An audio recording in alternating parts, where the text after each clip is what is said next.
Hello and welcome back to my channel. My name's Colleen.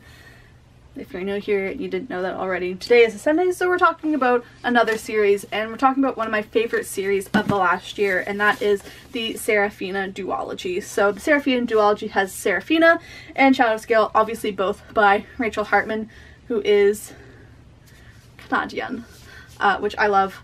There's a lot of things that I really enjoyed about this series, so let's just get right into it by giving you a brief synopsis of Seraphina. Obviously, after I'm done synopsizing this book, I will put up a spoiler dragon, so when that dragon appears, just skip ahead until you no longer see that dragon. That's when the spoilers will end, so if you don't want to be spoiled, that's what we got going on today.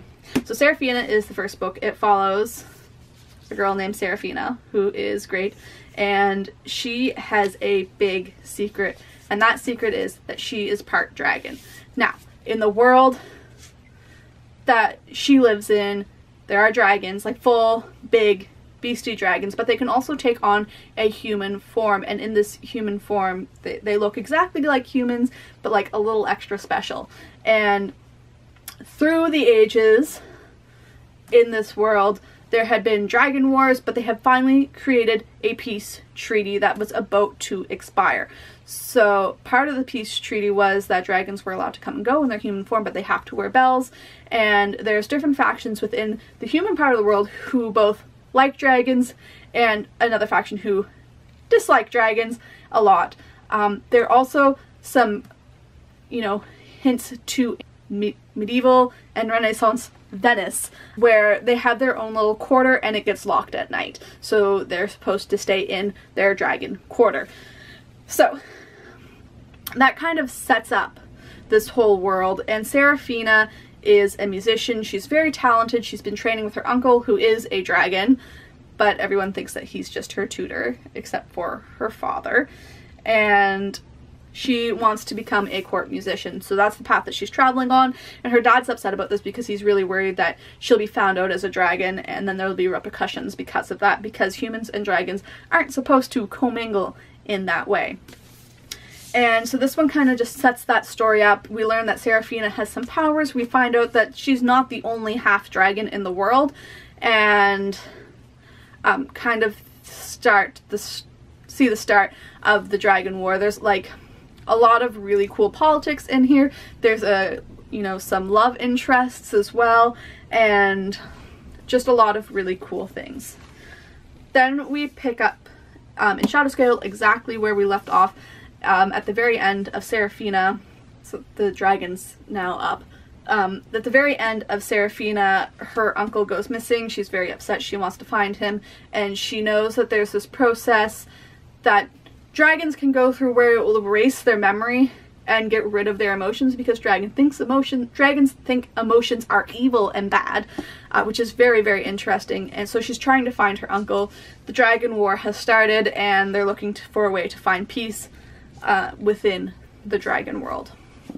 Now, for me, this was another 4-star series. I rated both of these books 4 stars, and I think I like them both equally.